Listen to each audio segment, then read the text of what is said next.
Meanwhile, in a pocket universe created by Jamie Braddock, aboard a ghost ship... Everyone's being recalled back to the island. I'm on my way back too, just picking up some stragglers and strandeds. The current gates are on fire, and here you are on a flying ship.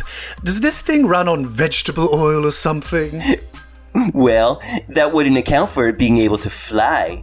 For that, we had to get a specialist. Oh, Rachel! Oh, marvelous.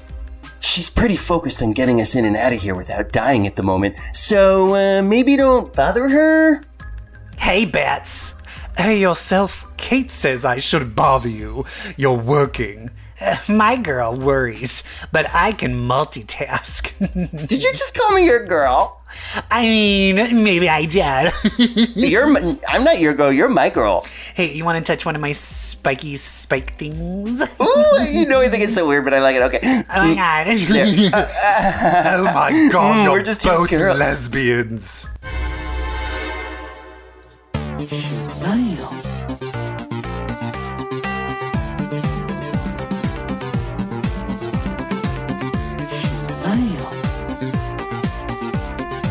Hey everybody! That was a scene from Excalibur 10, and this is Comic Book Queers, CBQ Legacy, episode 135.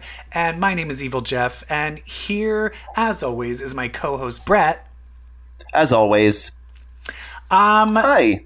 How are you doing? Great. We're doing great. Good. I think I'm in a period of reevaluation and reflection upon my time on this earth. Yeah, I think we all. That's where I'm at right now. Yeah. Yeah. How are you?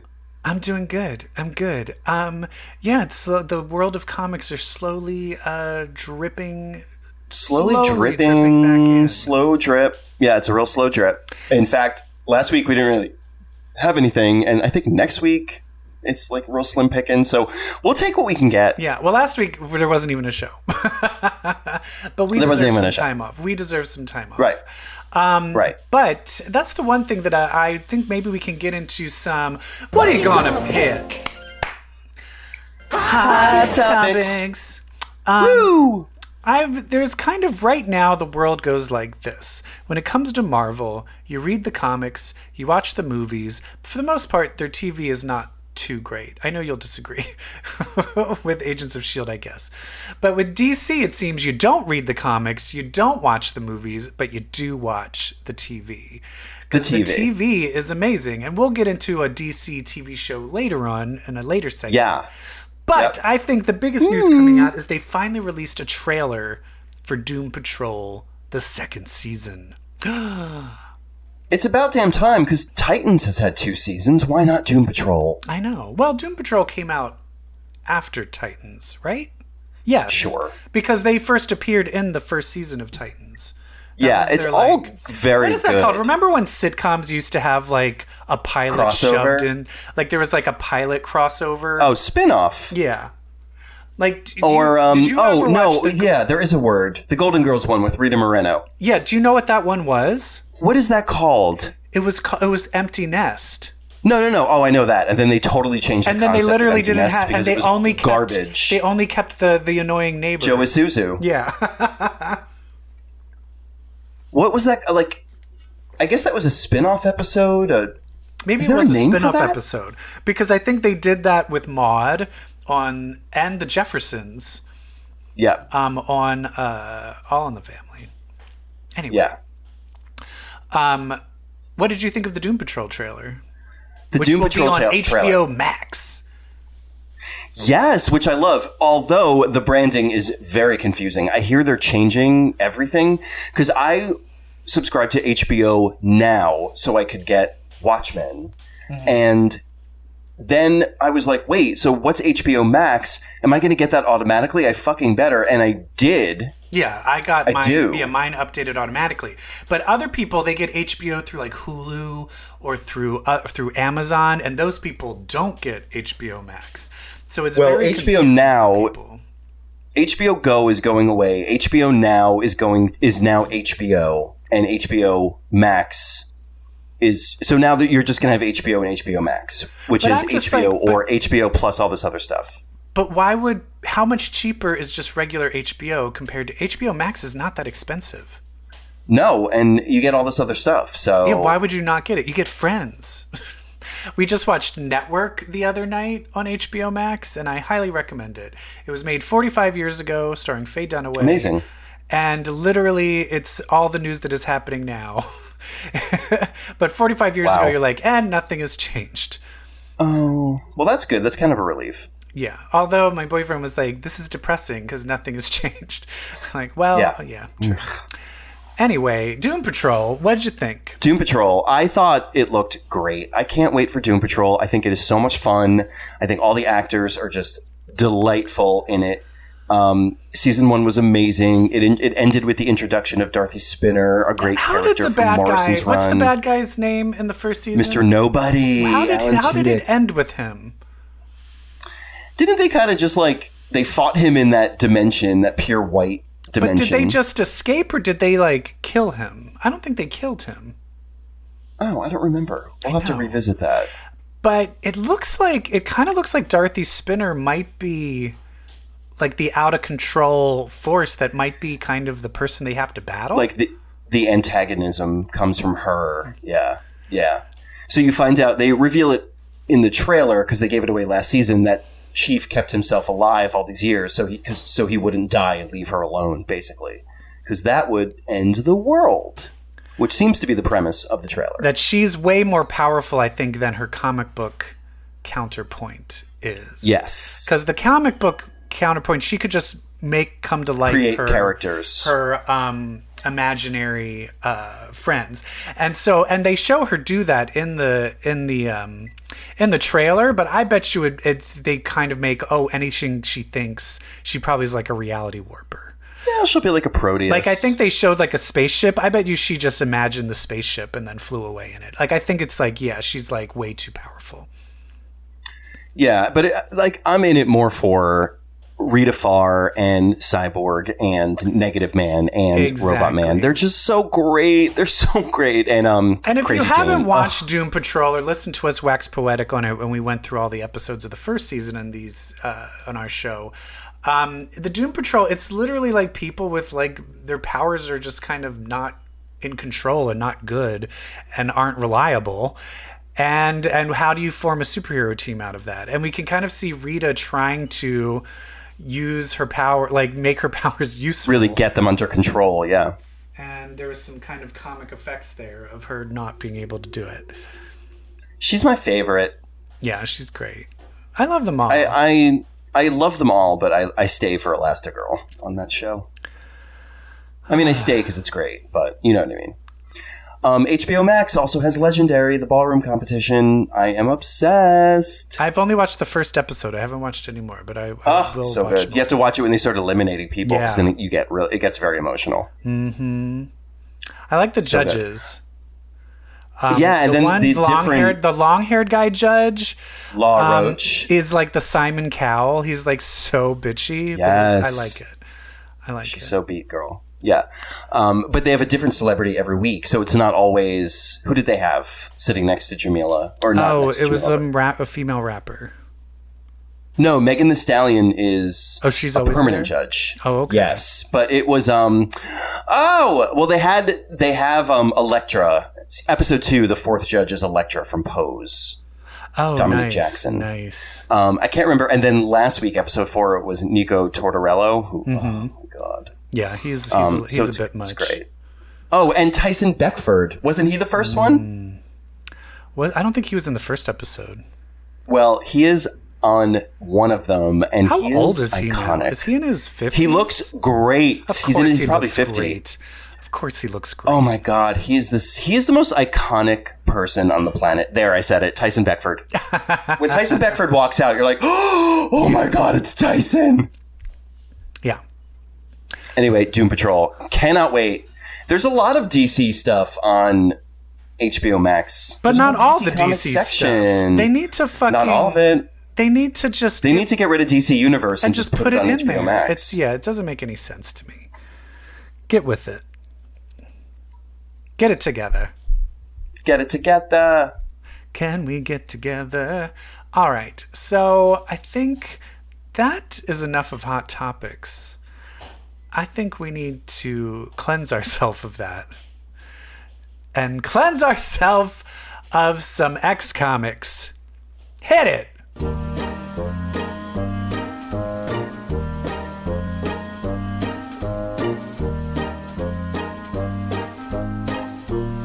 I want to talk. There we go. Apt.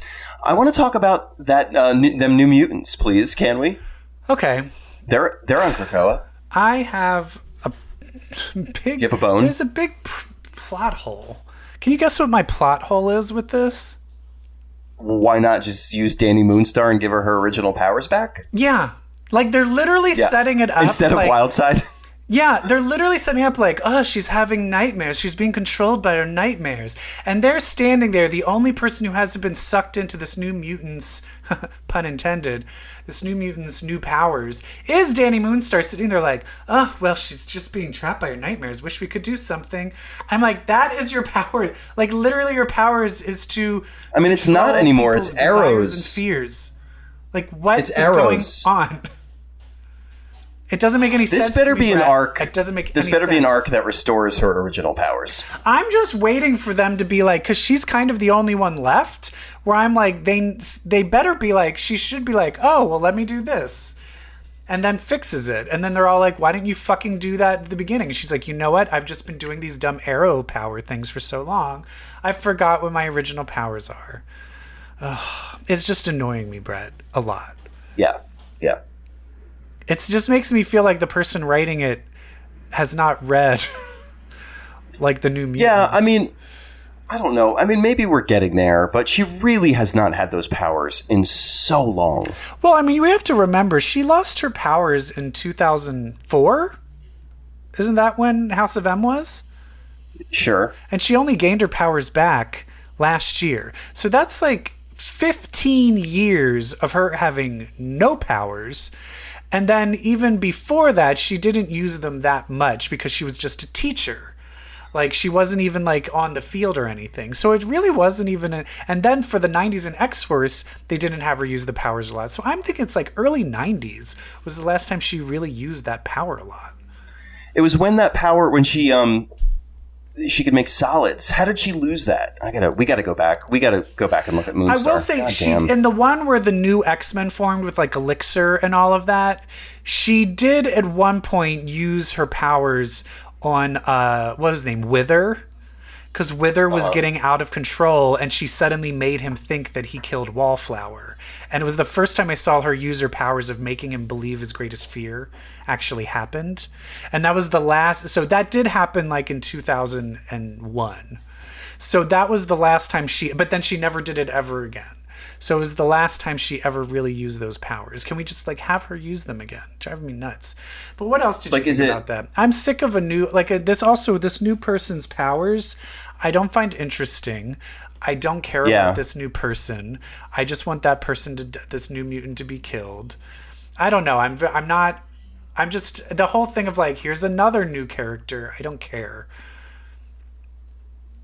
I think part of it also is it feels pretty jarring to me to go from Hickman's space arc to Brisson's writing.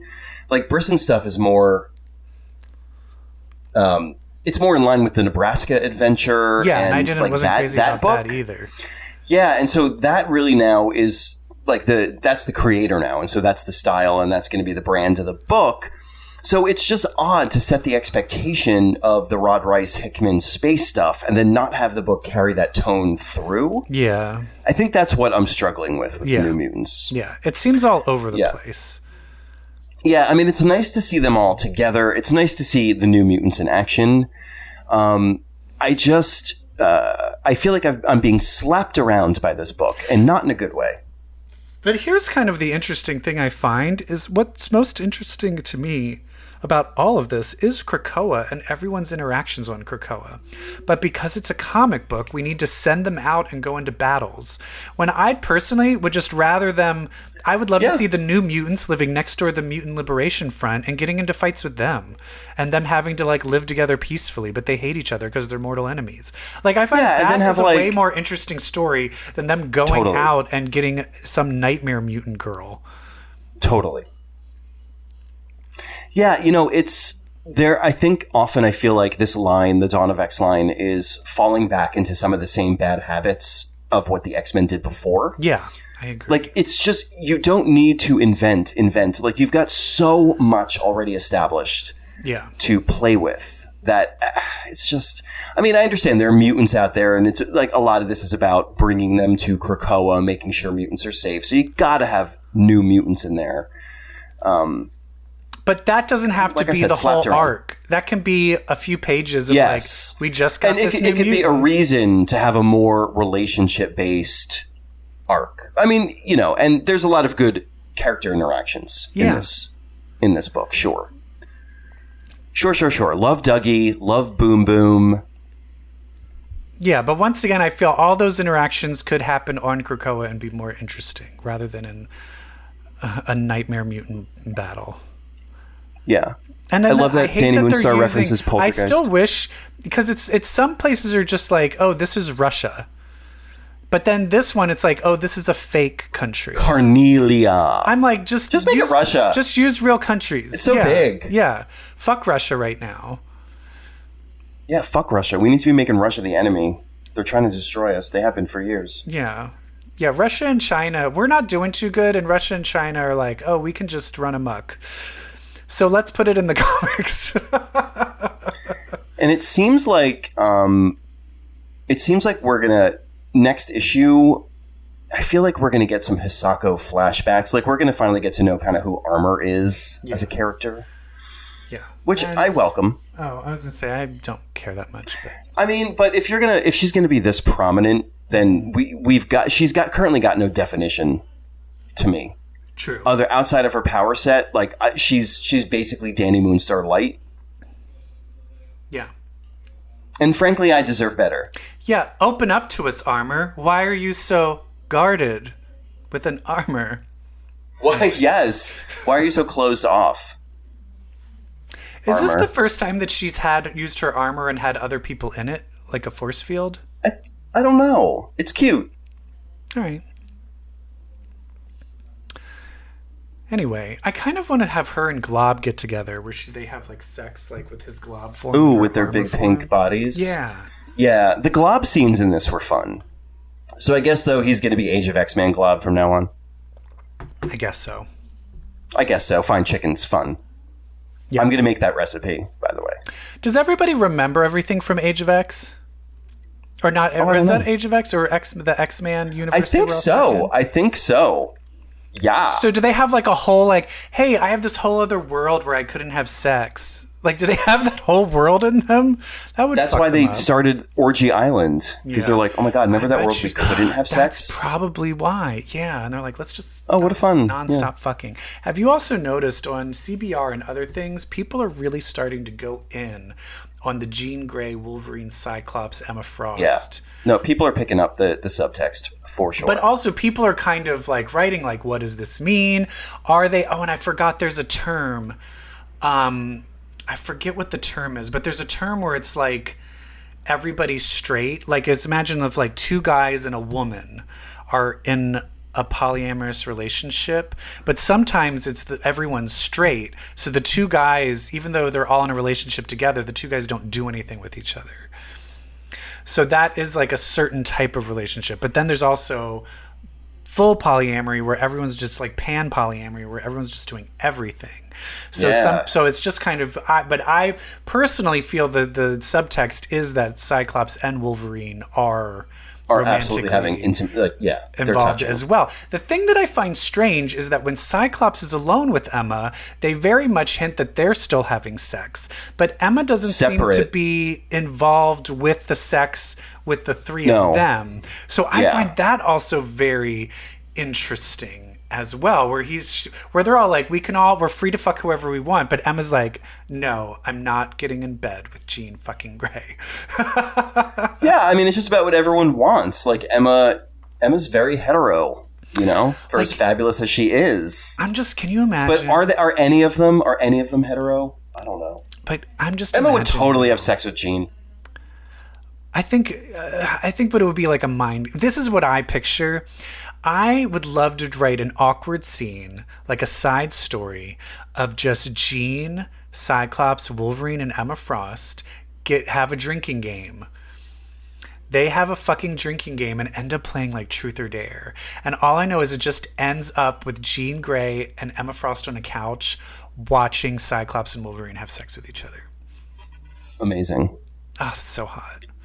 I'm not controlling them, are you? No. What were we talking about? Right? New Mutants. Okay, we're done with that. The other X-Men comic that came out. Ooh, this one was very complicated. This was a trip. This Excalibur. one I read. And I was like, yeah, me too. I read it and I was like, it's gorgeous. What is happening? Oh, I think, hold on. And then I had to go back. I read 9 and then I read 10 again. And I was like, this is wonderful. I still have questions. Of like what is fully going on. So, yeah. Brett, do you want to give like a quick rundown of what was happening in Excalibur? So what was happening was our team was in Otherworld, and they got into a fight with Saturnine's troops, her star troops. The star troops shot down Dragon Shogo, Jubilee went ham on them, and our team was just kind of like stuck in this battle. So all of a sudden 10 comes around. It did not help that it was many months later. And our team is in England, and they're in the middle of a British war with Krakoa. Yeah, and also the X-Men look a little different. Like their costumes aren't the same as they were, and I was very confused. I was like, why isn't Richter wearing his druid stuff? Like, why is... Yes. So I was very like, what is going on? And I was like, I feel like a big step was skipped because they were in the middle of a battle, and now they're just completely back in England. What is going on? Like, when did this war happen? And then Pride shows up, and I'm like, oh, I guess this happened before Kitty Pryde died. And then Rachel's there, and then Rachel has, like, Phoenix powers and is in her old costume. And I'm like, what? Why is she... What? And then Pete Wisdom is dead, and then Kitty Pryde is, like, getting all weird and cutesy with Rachel, but getting also kind of cutesy with Pete Wisdom, her ex. So much weirdness is happening, and then you find out Jamie Braddock, this is just a bubble reality created by Jamie Braddock. He created a splinter reality with a second Psylocke. So they establish our team is still in Otherworld fighting. Yeah. This is a whole new set of them. So he created copies. But here's what I'm wondering. Did he create the whole Saturnine world as well? I don't think so. I have a theory on what he's doing. Because it is kind of like, where did they all come from? Because that's not how it was before. So I'm very confused of how all of that came about. Like all of her followers and everything. You know what I mean? Like the whole Saturnine story of like she was like the evil one, and then the regular Courtney Ross is dead. Like there's still a lot left in the air. Yeah, there's, I think, is the implication that there are no more Captain Britain Corps because all those realities were destroyed around Secret Wars? Well, also, I think, wasn't it in Remender's Uncanny X-Force? Didn't they all get destroyed by Jamie, and then Psylocke killed Jamie Braddock? Yes. I think they all died then, too. Okay, so what I think is happening is that Apocalypse and Jamie are trying to take back the Citadel as like rightfully theirs by creating a new core, by creating new realities of which there is a champion in each of these splinter realities. Yeah. And so they're building up their own Captain Britain Corps, and so they're going to claim rightful ownership to the Citadel. Now, here's the thing is, guess who, when I hear creating new realities, who does that bring up to you? Which mutant? Franklin Richards. And that is why I feel with wherever this X versus Fantastic Four goes, I really... Yeah, by the way, there's no solicits for it. I know, right? I really feel Franklin Richards needs to get involved because he's already created other pocket universes. So I feel that would be... Yeah. I feel I would love for that to be brought in to this storyline. Because at the end of issue 9, we see a Jubilee Captain Britain, a Jubilee Richter, a Captain Britain Richter, a Captain Britain Rogue, and a Captain Britain Gambit enter from Saturn IX as people to battle them.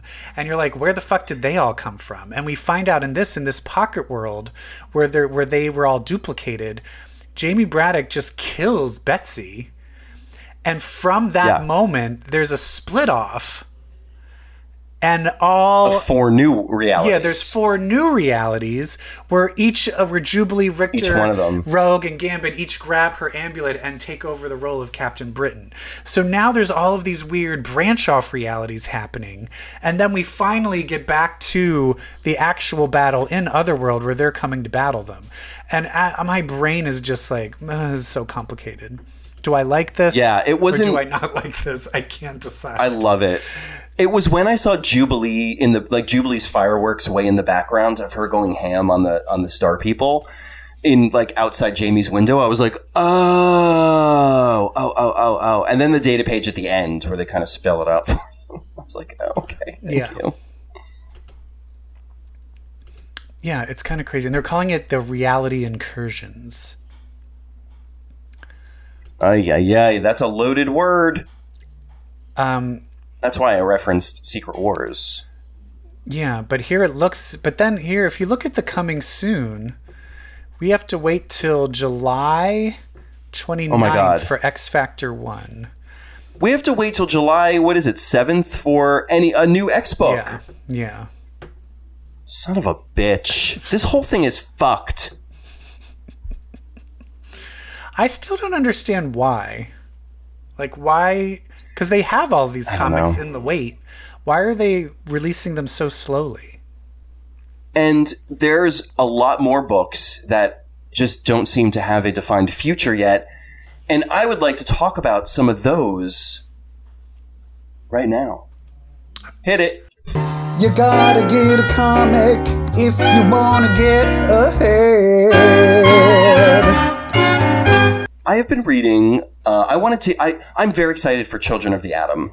I know this is not the X-Men segment, but I'm very excited for Children of the Atom. I'm very excited for Vita Alaya to write, their first ongoing X title. So I wanted to dive into some of their other work. That doesn't even have a release date now, right? Right. Yeah. And and I'm realizing there are so many other books that kind of don't either. So I was like, I want to read some Vita stuff. So I dove into Vita Alaya's discography, and they're writing Nebula, both of which had 5 issues and 2 issues respectively. And then I looked through solicits, and there's no mention that I found of Nebula or Morbius coming back out. So I'm like, what's up with Vita stuff? But they already had images for the covers of the third, because I read Nebula, and they already have the cover of what the third issue is. So there is a third issue already probably made. Yeah, it's supposed to be a 5. I'm sure the whole thing is practically made. So Marvel's being very weird, and then DC is being very weird because they're like, we're trudging through, and fuck you, Diamond Printing, and we're going. And they're coming out on Tuesdays. Yeah, they're doing both companies are kind of just showing their might and doing weird things. I don't get it. So anyway, Nebula. What did you think? 2 issues in, Vita Alaya, here's the thing is Nebula is a very polarizing character. Piece of shit. She's an asshole. Yeah, so it is kind of like, why would we care?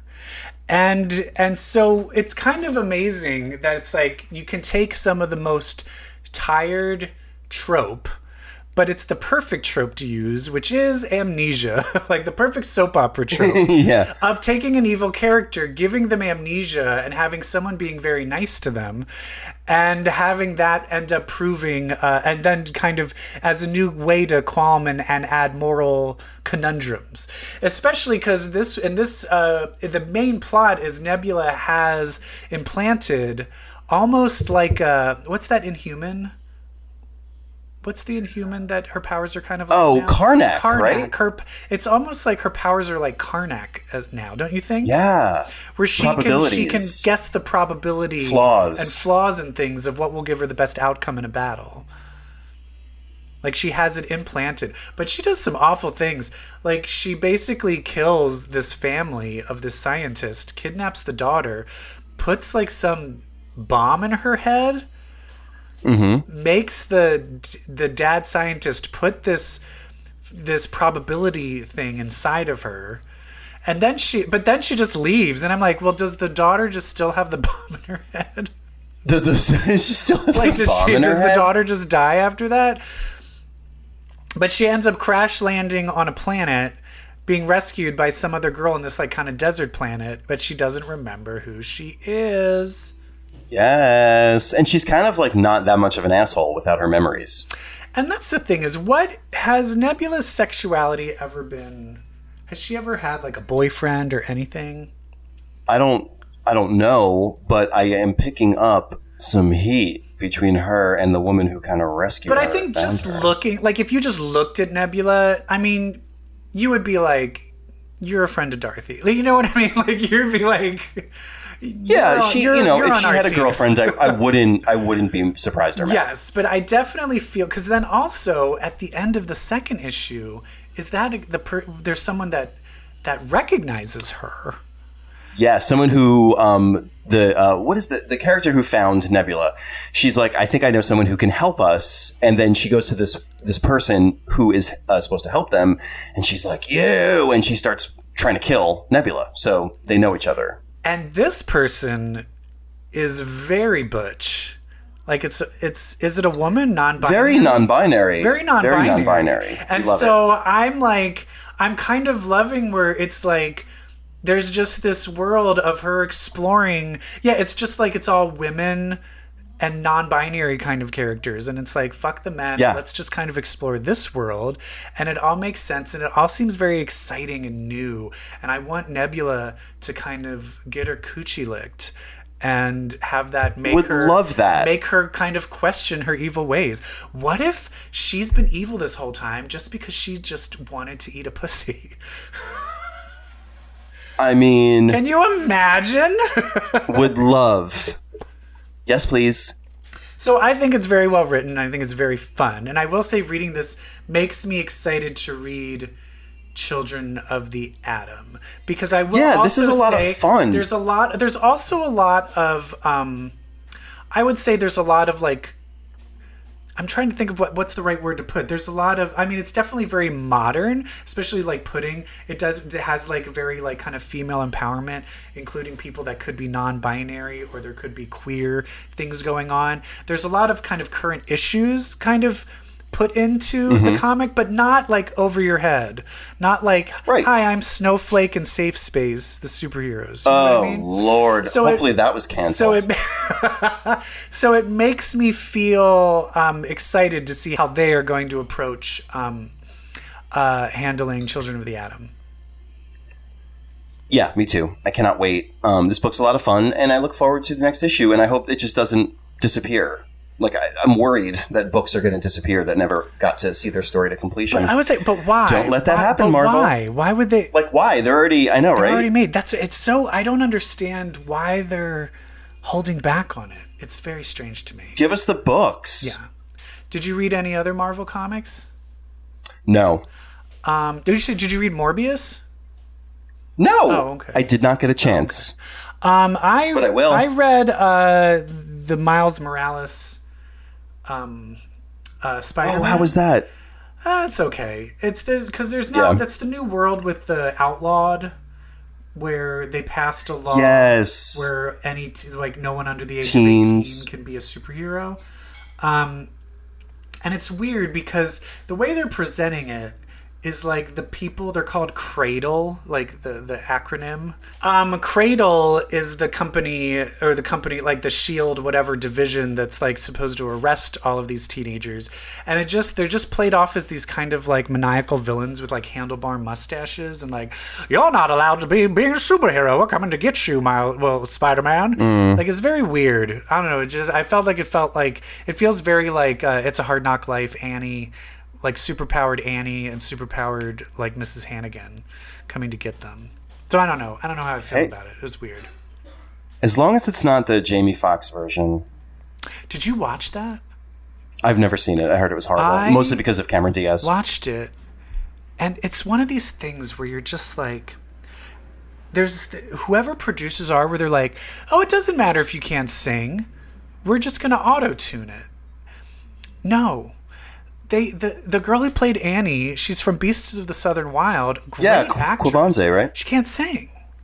So literally every song is like, like with auto-tune. Oh, and I'm like, sucks. Are you telling me you cannot find a talented, amazing singing African-American little girl? Lies, I tell you. I was just so angry. I'm like, there are so many, no. Like, why? And then having Cameron Diaz singing in a musical. She looked awful as Mrs. in the Hannigan. trailer.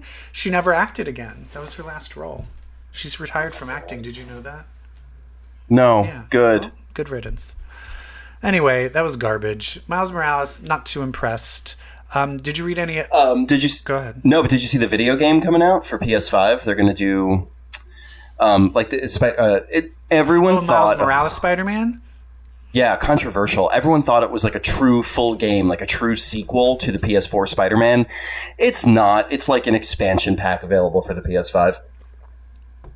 Oh, the same Spider-Man game? Yeah. You loved that game, right? That game was amazing. I am old, and my fingers hurt too much trying to play it. Oh my God. I couldn't get past the first level because my hands would start to hurt. Jesus Christ. What is happening? I don't know. I think I have arthritis. Anyway. Oh. Anyway, children, did you read any other comics, Brat? Because I did. Oh, what? Careful what you say to the children because something is killing them. Bum, bum, bum. Something is killing the children. Yeah. Yeah. What is killing the children, Brett? Monsters who only become corporal, physical, tangible, killable when they are eating children. Otherwise, they're like ghost creatures. I know. Oh, don't you hate that? What a wild thing. You have to kill them when they're eating kids. I know. For some reason, get those kids you know. I was trying to think of a priest joke in there, but it just wasn't coming to me. Oh, there's one in there somewhere. For sure. Anyway, this kind of the last thing we saw is, what's her name? Slaughter? What's her first name? Erica Slaughter. Erica Slaughter. Apparently, she is one of the few surviving children that were not eaten by one of these monsters, and she was taken in by whatever the society is, the Cabal, that battled these monsters. And the last thing we saw, the Cabal is kind of like, you need to send in like the head guy, like go in and take care of her mess and kind of kill the two kids that survived, like get rid of them. Kill all the witnesses. Yeah. And we've learned some very interesting things because clearly she has a very wrought relationship with these people.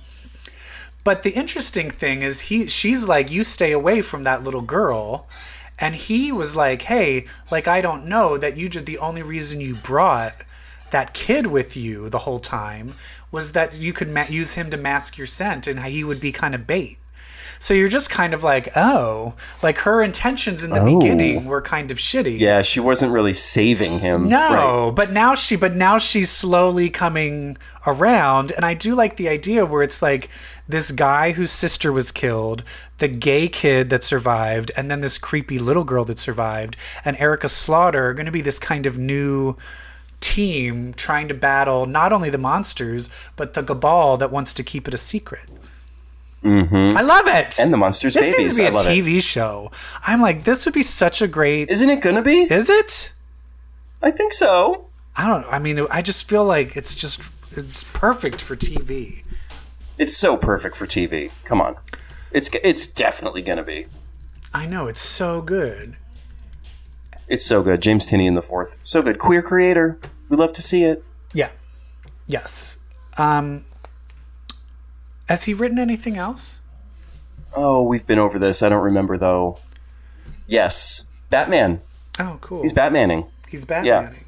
And you said He is Batmaning right now. He's gay. He's gay as a $3 bill. Yum. I love gay people. Yep. And he is Batman. I decided to read something else. I saw on Image Comics, I just see... Terry Dodson's art is just so unmistakably...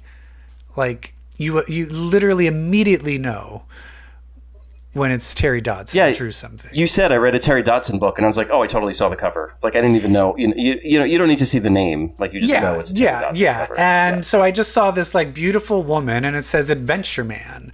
And so I was like, oh, that's cool. And so I started reading it. Do you have any idea what it's about? No. So I start reading it, and it's this weird, like, 1920s...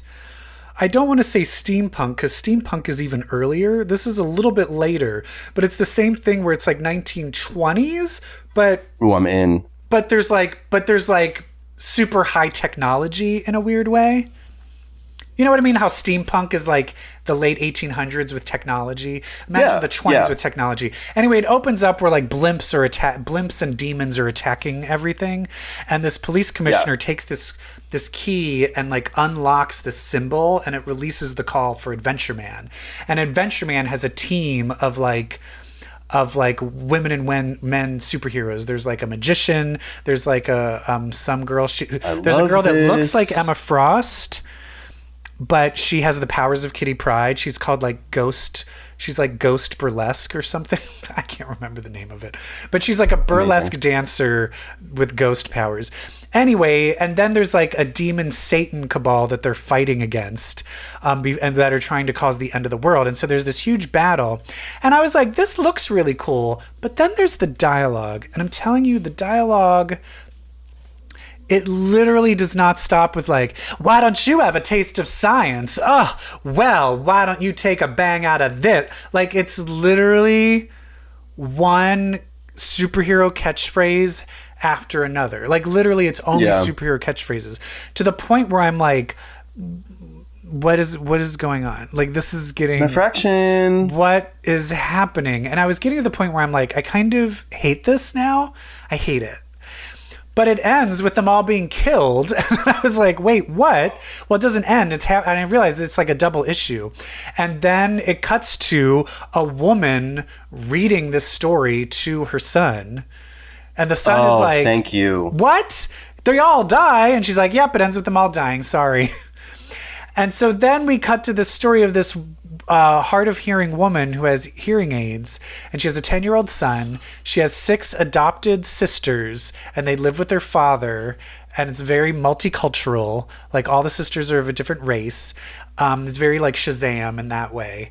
And she runs a bookstore, and then this woman who kind of looks like the burlesque ghost character comes into the bookstore and then hands her this book that has the Adventureman symbol. And I think basically what happens is at the very end it like lights up in her room, and I think she becomes the new Adventureman. I think. Oh, fun. So right now I felt the world of Adventureman in the 20s seemed more interesting, but the writing was really annoying and bad. And then I felt that it got to normal writing once it got to the modern world. But I don't know, it felt very... There's one thing where the way he was like introducing everyone was like, she's like, let me take out my hearing aids, and now let me analyze while I'm eating dinner each of my sisters. Here's my first sister. She's from India. She's this. Here's my second sister. She's from Asia. I don't know. It just felt very like like rather than being something real, it just felt like I'm checking my boxes so that I can... It didn't feel... It just felt more like... Look what I'm doing. I'm putting multiculturalism in here. Like That- it was like, what? Don't fucking. And Mac Fraction is a total like wink at the. I mean, even more than wink at the. Like that's his thing. Is being like, hey, I'm writing this. Yeah. And very I overt forgot, humor. like, that's what I hate about Matt Fraction. And in the end, things where he wrote about creating this, he dissed the X-Men, and then that pissed me off. Ew. He was like, when me and Terry Dodson were doing the X-Men together, like, we wanted to do something, and we realized two things. We had to work together, and two, never write for the X-Men. I was like, what the fuck is that? Yeah, Matt Fraction lost me at the Jimmy Olsen book I was reading. Yeah, but did you like, he wrote, didn't he write the Hawkeye? Did he write Hawkeye? Yeah. Did you like that? I never read yeah. any of those. I always like the covers. I never read it, Okay.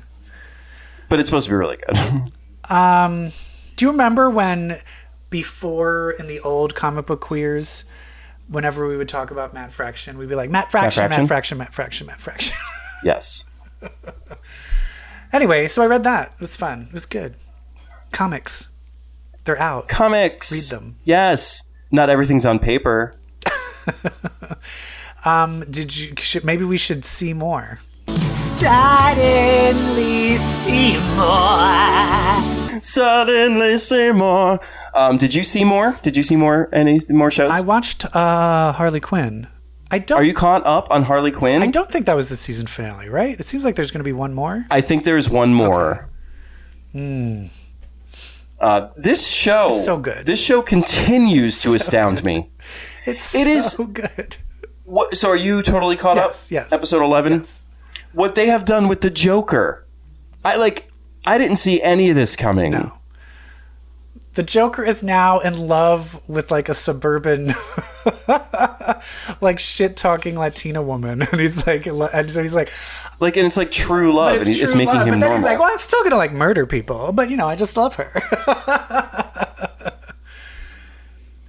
It's such a complicated character. Batman's character is so like, now that he's all like fucked up from having his back broken, he's kind of all fucked up. Commissioner Gordon is an alcoholic. Batgirl. Well, not anymore. He's recovered. Well, well, I mean, you're always an alcoholic. Still an idiot. You're always an alcoholic, Brett. Oh, thank you.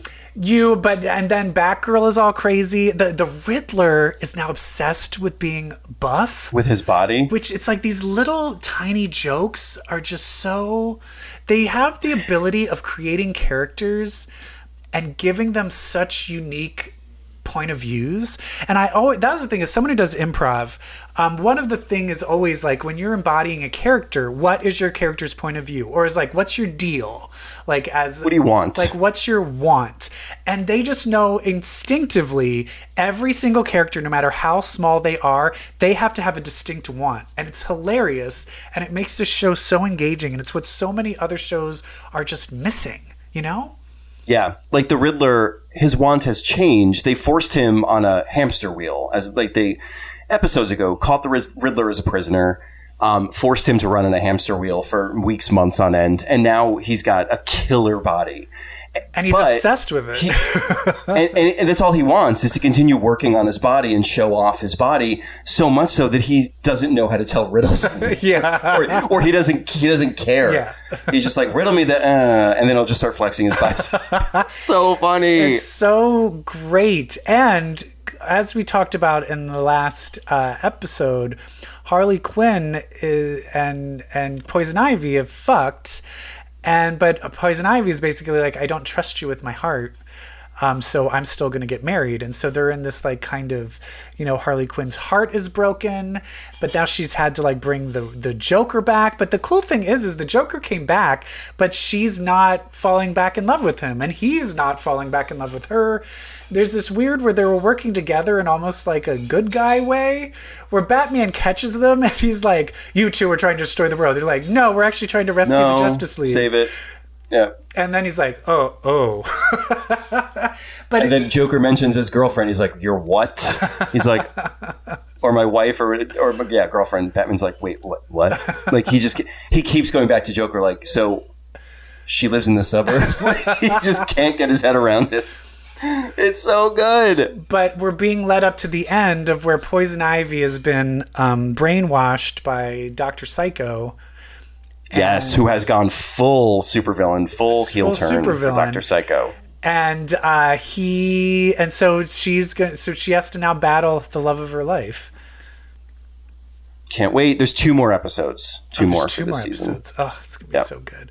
The show is so good. And the jokes are so solid. But that's the thing. What's his name? Who plays the Joker? What's his name? Alan. What's his name? Tudyk. Alan Tudyk. Mr. Nobody. Lake Bell and Haley Cuoco.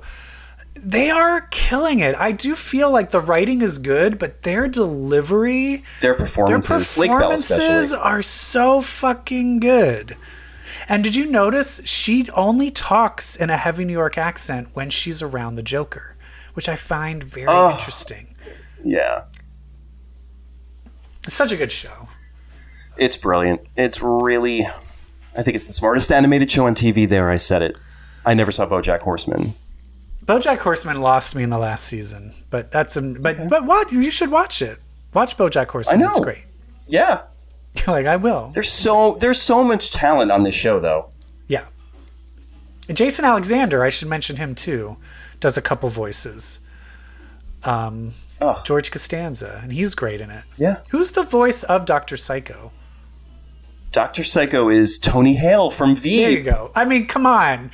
Yeah. Emmy winners. There's fucking Emmy winners are doing these voices. 2 Best Supporting Actor Emmy winners. Jason Alexander, Tony Hale. It's incredible. Yeah, it's fucking great. I would love Tony Hale. He did the Joker in that Batman anime. Yeah. And he's this voice of Dr. Psycho. That type of voice, I want to see him do a live character with that kind of character. Yes. You know what I mean? That would be fun. If they brought back the Batman 66, they should remake Batman 66 but for today and totally have Tony Hale be somebody. Be Riddler or somebody. Oh my goodness. It's good. It's good. You've watched good TV. Some other TV, right? Agents of S.H.I.E.L.D. is such a fangasm. It is such fan service in the good way. This 7th and final season. Well, because they know they got to end it, so they're going to pay everything off, right? Yeah, and it's like, hey, everyone who stuck around, here's this gift.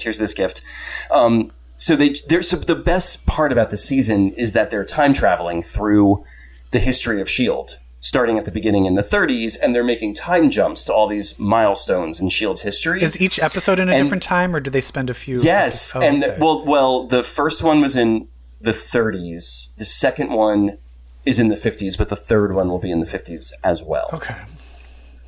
Or was the first 2? And anyway, they might be 2 episodes per decade. So, but they're doing genre slips. So they're doing episodes in the genre. Was the 50s like super popular. Like a Leave It to Beaver? No, so 30s was like gangster, like James Cagney gangster movie.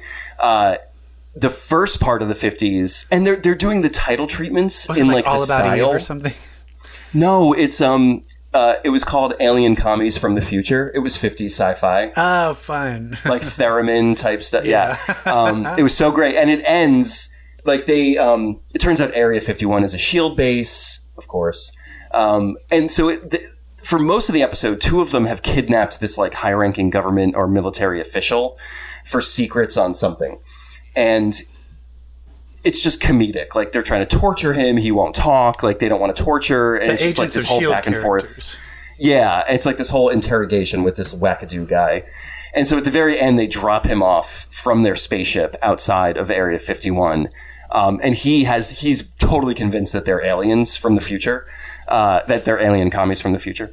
And they're like, well, don't tell anyone about us. Don't tell anyone that UFOs exist, or we're going to come back and and like they look at each other, they're like, yeah, we have to probe you. So it's like the implication is like they started the anal probe urban myth.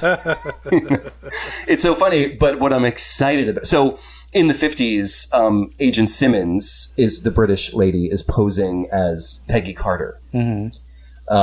And an agent shows up, and it's Agent Sousa, Enver Joe Cack, I don't know how to say his name, from Dollhouse, the one who was Peggy's love interest on Agent Carter, who also played a cop in the Avengers movie in like one scene. So next week, they're focusing on Agent Sousa. It turned out, this is the premise. First of all, it's 1950s film noir. It's a noir murder mystery. They're going full black and white.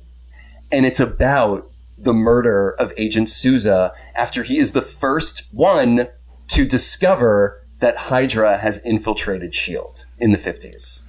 Hydra murders him. And so it's the agents going through this moment in S.H.I.E.L.D. history, the murder of Agent Sousa. And it's going to be a black and white film noir! I have a question for you, Brett. They were saying they kind of had to, in the end of the first episode is all I watched, they had to save Hydra so that S.H.I.E.L.D. Yes. So does the mission change as they jump into the future? Are the aliens, are those... Who are are they aliens or are they the Chronicoms? Are the Chronicoms? Are they doing a aliens. different thing? Like, let's go to the 50s and try and fuck a different thing up. Yes, so it's always like a different, like, what are the Chromicons up to? So the agents are like riding the Chromicons' wake, like they're basically attached to the Chromicon ship. So they have windows they have to get to follow them. But it's not always about Hydra. Is it? It's not different? always saving Hydra. Yeah. Okay. Got it. Yeah. Or it might be, because the Agent Sousa one is very much about, like, he can't find out. But they love him so much, but he can't find out. So what I think they're going to do, I think they're going to fake his death, and I think he's going to join the team. I'm so excited. Oh my God. So Put your it's just so boner much away, fun. Brett. It's so much fun, because he's so hot, and just this whole game of genre slipping is just, it's the best. Yeah. Genre slipping. Are they going to do like a blaxploitation 70s? Oh God, I hope. Well, what's the head leader? Like he'll be like Shaft or something? Like a Melvin Van Peebles production. Ugh, I would die. No, it's not that diverse a show, unfortunately. Well, isn't the leader black? Oh yeah, Mac. Yeah. There you go. There you go. Anyway, super fun. And that's it. That's all I got. Well, there's still a lot to watch. When does the Doom Patrol Season 2 come out? Ooh. Soon, I hope. Probably in a few weeks. Yeah. Keep watching HBO Max. I'm digging HBO Max. I also it's got good stuff. I kind of told my boyfriend to get rid of Disney Plus, but he refuses. But I was like, we haven't watched anything on. You're gonna be. We haven't watched. You're gonna be sorry though. We haven't watched anything on Disney Plus in forever. It's because we got it for the MCU stuff. It just hasn't happened yet. They don't add enough new stuff. I know, they really don't. I'd never watch it. That's what I'm saying. It's like just a fucking waste of money. HBO But Max. I need WandaVision. When is that gonna come? But that's who knows when that's gonna happen. Everything's been delayed. Have you read these new rules of how to when production starts up? Like what they have to do? Like literally, there's Stay no more safe. extras right now. You can't have extras, so everything is being rewritten. It's going to be very interesting. Holy shit. Like right now there's no extras, so because they're literally taking like, oh, these are the 2 stars, well, we're going to quarantine you for 2 weeks. Good, now we're not sick, we're testing you. All right, this whole group of people, the crew ending, you can only be like, you're all quarantined together while we shoot this, and you can't be with anyone else until we're done, so that we can all shoot this and you're not getting infected by something else. Like, it's kind of crazy, so they can't have any other new people come in. So it's this new weird thing of like, all right, you're shooting this show. All of you now live together. Like all of you are now a huge family, makeup crew. Like it's kind of Nothing's ever crowded. Yeah. It's nuts. Yeah, it's crazy. Anyway, All right. that's the world we live in. The world's changing. Thank you so much. But Back to the world we live in. Bring it on. Burn it down. Burn it all to the ground. Burn it all Burn it all to down. the ground and I'm start here it all for it. over. Thank you. Let's start it again. Thank you so much. Defund DC Comics. Am I right? Well, thank you so much, everybody. If you would be so kind, if you enjoy the show, please leave us a rating or a review on whatever platform you prefer to listen to your podcasts. And remember, If you read comics, my friends, well, it's a good thing that you're listening to this show. Because if you read comics, well, then that makes you queer. Bye, bye, bye. Bye.